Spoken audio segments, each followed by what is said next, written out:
पूर्णिमा व्रत कथा। श्री सत्यनारायण व्रत कथा।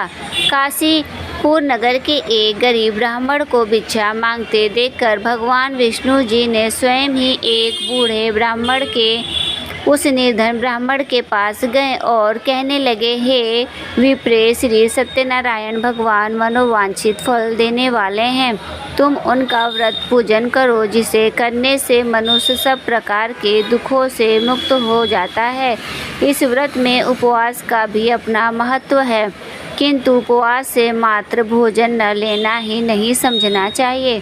उपवास के समय हृदय में यह धारणा होनी चाहिए कि आज श्री सत्यनारायण भगवान हमारे पास ही विराजमान हैं, अतः अंदर व बाहर शुचिता बनाए रखनी चाहिए और श्रद्धा विश्वास पूर्वक भगवान का पूजन कर उनकी मंगलमयी कथा का श्रवण करना चाहिए।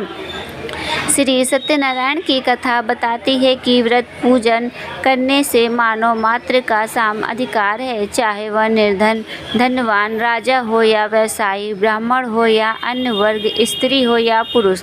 यही स्पष्ट करने के लिए इस कथा में निर्धन ब्राह्मण, गरीब, लड़कहारा, राजा, उल्कामुख, धनवान, व्यवसायी, साधु, वैश्य, उसकी पत्नी लीलावती, पुत्री कलावती, राजा तुंगध्वन एवं गोपगणों की कथा का समावेश किया गया है। इस कथा के अनुसार जैसे लकड़हारा गरीब ब्राह्मण, उल्कामुख गोपगणों ने सुना कि यह व्रत सुख, सौभाग्य, संपत्ति सब कुछ देने वाला है, तो सुनते ही श्री श्रद्धा, भक्ति तथा प्रेम के साथ सत्य व्रत का आचरण करने एक साधु वैश्य ने भी यही प्रसंग राजा उल्कामुख से सुना, किंतु उसका विश्वास अधूरा था और श्रद्धा में कमी होने के कारण उसने मन में प्रण लिया कि संतान प्राप्ति पर सत्यव्रत पूजन करूंगा।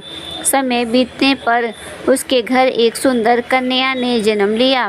पति ने व्रत की याद दिलाई तो उसने कहा कि कन्या के विवाह के समय करेंगे। समय आने पर कन्या का विवाह भी हो गया, किंतु उस वैश्य ने व्रत नहीं किया। सभी वह अपने दामाद को लेकर व्यापार के लिए चला गया। वहां उसे चोरी के आरोप में राजा चंद्रकेतु द्वारा दामाद सहित कारागार में डाल दिया गया। उसके अपने घर में भी चोरी हो गई। पत्नी लीलावती और पुत्री कलावती भिक्षावृत्ति के लिए विवश हो गईं। एक दिन कलावती ने किसी घर के श्री सत्यनारायण का पूजन होते देखा और घर आकर माँ को प्रसाद दिया। तब माँ ने अगले दिन श्रद्धा से व्रत पूजन कर भगवान से पति और दामाद के शीघ्र वापस आने का वरदान मांगा। श्री हरि प्रसन्न हो गए और स्वयं ही राजा को कह दिया कि वह दोनों बंदियों को छोड़ दे, क्योंकि वह निर्दोष हैं। राजा ने अगली सुबह उनका धन धान तथा प्रचुर द्रव्य देकर उन्हें विदा किया। घर आकर पूर्णिमा और संक्रांति के सत्यव्रत का जीवन भर आयोजन करता है। रहा परिणाम स्वरूप उसे सांसारिक सुख भोग कर मोक्ष प्राप्त हुआ। इसी प्रकार एक बार राजा तुंगध्वन ने वन में गोपगणों को श्री सत्यनारायण भगवान का पूजन करते देखा, किंतु अपने अभिमान की वजह से राजा ने न तो पूजा स्थल पर गया, न दूर से ही प्रणाम किया और न ही गोपगणों द्वारा दिया गया प्रसाद ग्रहण किया और अपना सर्वस्व भगवान को अर्पित कर दिया। तो दोस्तों, हमारे द्वारा दी गई ये जानकारी आपको कैसी लगी, कृपया कमेंट बॉक्स में ज़रूर बताएं। वीडियो पसंद आए तो वीडियो को लाइक करें और चैनल को सब्सक्राइब करना ना भूलें। फिर मिलते हैं नेक्स्ट वीडियो में, तब तक के लिए धन्यवाद।